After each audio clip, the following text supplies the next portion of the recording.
क्या आप भी कंफ्यूज हो जाते हैं कि गो का मतलब तो जाना है। अब ये गो, वेंट, गॉन, गोइंग, गोज, इतनी सारी फॉर्म्स क्यों हैं? आपका तो पता नहीं, मैं तो बहुत कंफ्यूज होती थी। अब मैं आपको एक फैक्ट बताऊंगी तो आप हैरान हो जाएंगे। गूगल और यूट्यूब पर मिलाकर इस पर रोज 10,000 सर्चेस होती हैं। मतलब 10,000 लोग समझ लो आप रोज ढूंढ रहे हैं कि गो, वेंट, गॉन, गोइंग, गोज में फर्क क्या है। सबसे पहली बात आप ये सोचिए कि गो का मतलब है जाना, तो गो की इतनी सारी फॉर्म्स क्यों हैं? अब आप ये सोचिए, हिंदी में जब आप बात करते हो, जाना एक शब्द है, फिर भी जाना की अलग अलग कितनी फॉर्म है? वो जाएगा, वो गया है, वो जा चुका है, वो गया, वो जाने वाला है। इतनी सारी अलग अलग फॉर्म्स है ना, ताकि आप अलग अलग तरीके से अपनी भावनाओं को बता सकें। उसी तरह से अगर मान लो इंग्लिश के हर सेंटेंस में गो होगा, तो आप समझोगे कैसे कि वो कहने क्या वाले हैं? आपको मतलब ही समझ नहीं आएगा। इसीलिए जिस तरह से हिंदी में एक क्रिया यानी कि जो वर्ब है उसकी अलग अलग फॉर्म्स हैं, उसी तरह इंग्लिश में भी हमें अलग अलग फॉर्म्स चाहिए। मैं एक प्रॉमिस करती हूँ आपसे, अगर आज आपने इस वीडियो को ढंग से देखा और पूरा देखा तो आपको ये वाला कॉन्सेप्ट हमेशा के लिए क्लियर हो जाएगा और आपको दोबारा कोई वीडियो ढूंढना नहीं पड़ेगा इसके लिए। तो my name is Meenu, you are watching me on Meenu English. Let's begin the video. Go का मतलब है जाना, ये आप सभी जानते हैं। अब हम सबसे पहले सीखेंगे कुछ सेंटेंसेस जिसमें हमें ये समझ में आए कि गो कहाँ यूज होता है। गो है इसकी बेस फॉर्म और गो यूज होता है प्रेजेंट टेंस और फ्यूचर टेंस में। मतलब कि ऐसे वाक्य जिनमें अभी काम हो रहा है या होता है या फिर उनमें काम होगा। जैसे कि अगर कहीं पर भी आपको अगर जाना शब्द हो, हिंदी में अगर जाना शब्द दिखाई दे तो वहां पर आप गो लगाएंगे। जैसे अगर मैं कहूँ मुझे जाना है, आई हैव टू गो, तो यहाँ पर आप गो ही लगाएंगे। वेंट, गॉन, गोज, गोइंग ये सब नहीं लगाएंगे। उसे जाना है, ही हैज़ टू गो। आपको जाना है, यू हैव टू गो। मुझे दिल्ली जाना है, I have to go to Delhi. उसे बाजार जाना है, he has to go to the market. तो ये हो गए जाना वाले वाक्य।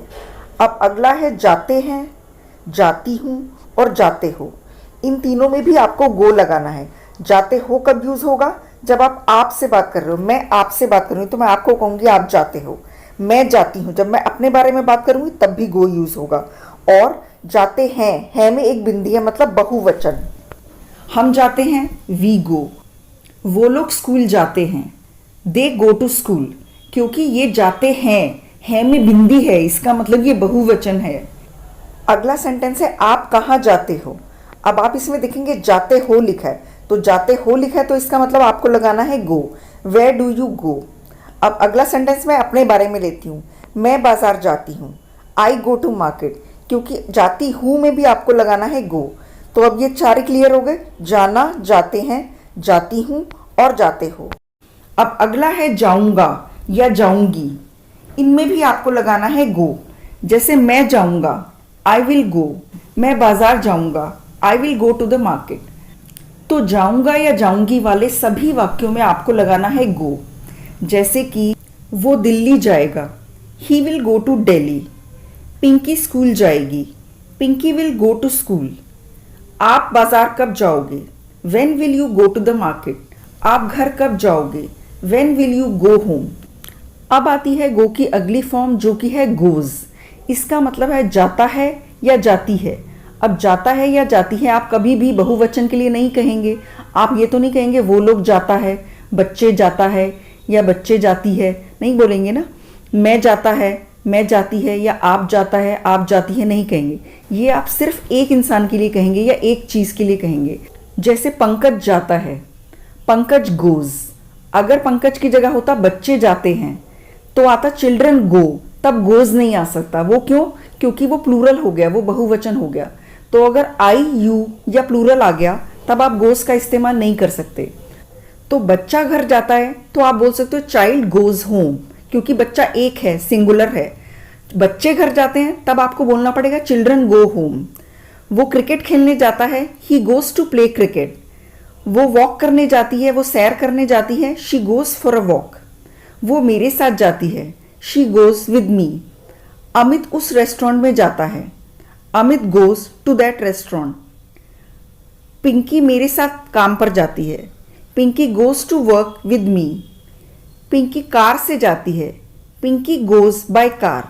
तो ये गोज वाले जितने भी सेंटेंसेस हैं, इनमें जो सब्जेक्ट है वो सिंगुलर होगा, कभी भी प्लूरल नहीं होगा। ना तो प्लूरल होगा, ना आई होगा और ना ही यू होगा। गो की पास्ट फॉर्म है वेंट। वेंट का मतलब होता है गया। मैं कल बाजार गया, I went to market yesterday.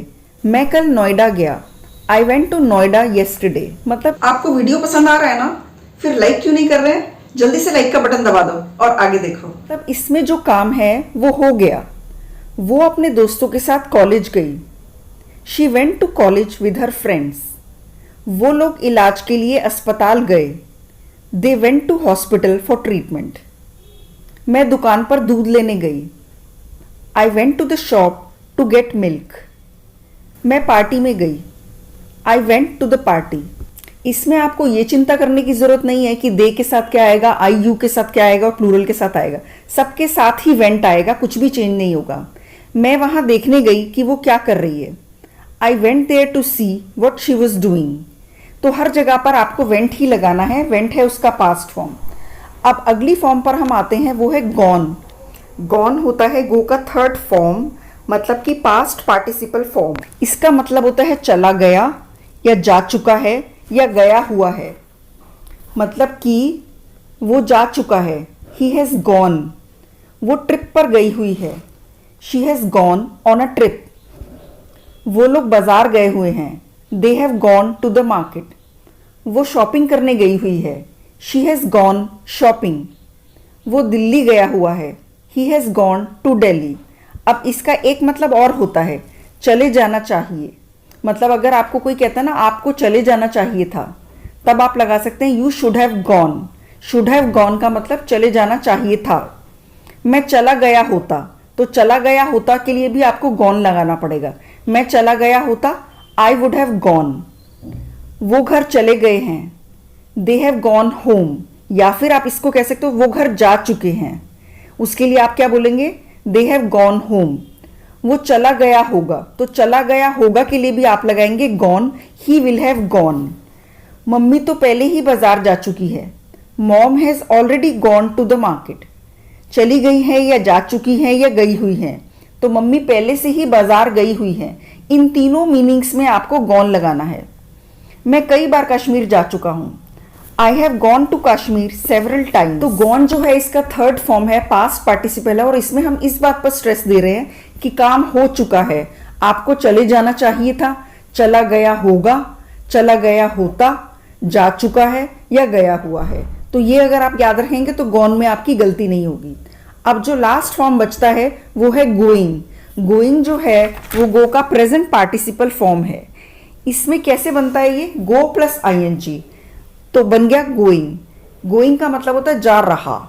तो जिन भी सेंटेंसेस के आखिर में रहा है, रही थी, रहा होगा या रहा था, ऐसे वाले जितने भी सेंटेंसेस होते हैं रहा वाले, उनमें ही सिर्फ गोइंग आएगा। जिनमें भी रहा नहीं यूज होगा उनमें गोइंग नहीं आ सकता।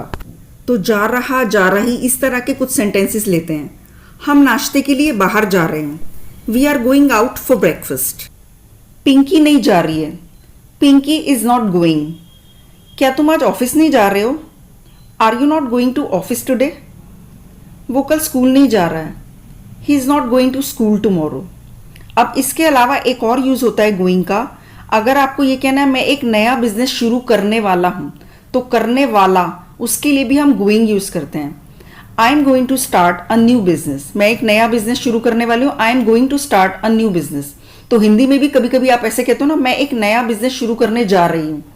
तो आप कहीं जा नहीं रहे होते, लेकिन आप इस तरह से बोलते हो, तो उसी तरह से हम यहाँ पर बोलेंगे I am going to start a new business. मैं आज रात एक फिल्म देखने वाली हूँ। I am going to watch a movie tonight. वो एक नई गाड़ी खरीदने वाला है। He is going to buy a new car. Pinky Ravi के साथ जा रही है। Pinky is going with Ravi. Pinky और रवि शादी करने वाले हैं। Pinky and Ravi are going to tie the not. तो गोइंग के दो मतलब है, मुझे लगता है आपको समझ में आ गए होंगे कि एक तो है कि वो जा रहा है या जा रही है या जा रहा होगा, और दूसरा है कि कोई जो है ना काम वो हम शुरू करने वाले हैं, या वो ऐसा करने जा रहा है या ऐसा करने वाला है। यही दोनों मतलब होते हैं गोइंग के। मुझे उम्मीद है कि आपको कॉन्सेप्ट क्लियर हो गया होगा और वीडियो बहुत पसंद आया होगा। अगर पसंद आया तो इसको शेयर करना बिल्कुल नहीं भूलना है, और चैनल को भी सब्सक्राइब कर दें। सब्सक्राइब करने के बाद बेल नोटिफिकेशन भी दबाना है, ताकि आपको मेरे हर वीडियो का नोटिफिकेशन मिलता रहे।